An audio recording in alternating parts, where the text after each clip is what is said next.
Dostlar arzumuzu eriştiğine gördük dostlar. Uttum. Pagni. Rutini sistemini açamız mı? Devam edelim. Şey yaradır şey dediğimizde. Ma kim düşen yaxşı değil. Pag düşen yaxşı. Pag bana için ise yeter dedi. Göremiyoruz. Şimdi Pag neden veredi? Birden veredi. Başka neden veredi? Transfer yaxşı. Kanı. Durma. Şu net şeyler. Rodrigo Yamal. Ya Pogba ya aşıladan başkası gerekmez kan bismillah. Yetti.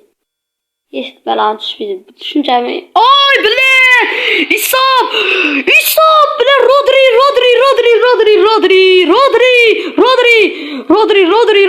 Rodri bile!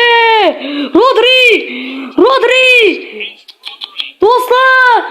İki pakta Rodri düşürdüm. Addışı kanalıma abone bulup koyunlar. Dostlar Rodri düştü nima bo'lyapti? Full atamiz. Dostlar full atamiz. Qarab o'tinglar. Rodrining qanishna. Sıtırısına beramiz. Sıtırısı kerak mana takling ham kerak. Все нормально. Dostlar нормально.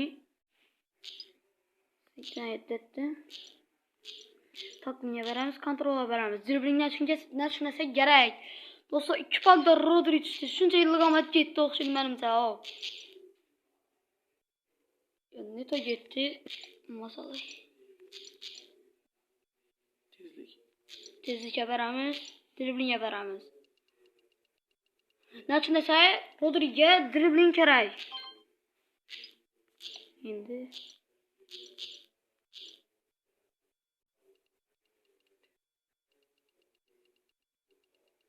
bunu tezlikini ham berish kerak. Hozir tezligiga beramiz, tezlik chiqsin.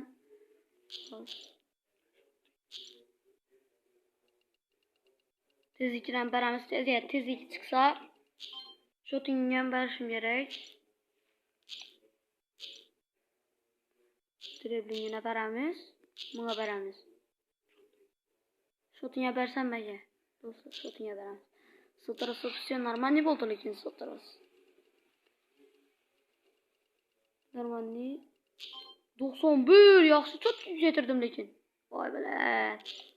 Bu qilish jarayonida driblingini beramiz. Driblingini bermasligim kerak deganlar. Boshqatdan.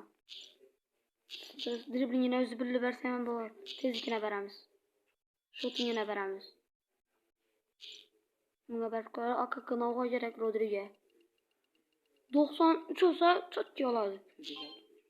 Yaxshi. Gördünüz dostlar, Rodri düştü. Kanalıma abone olup koyunlar, diğerler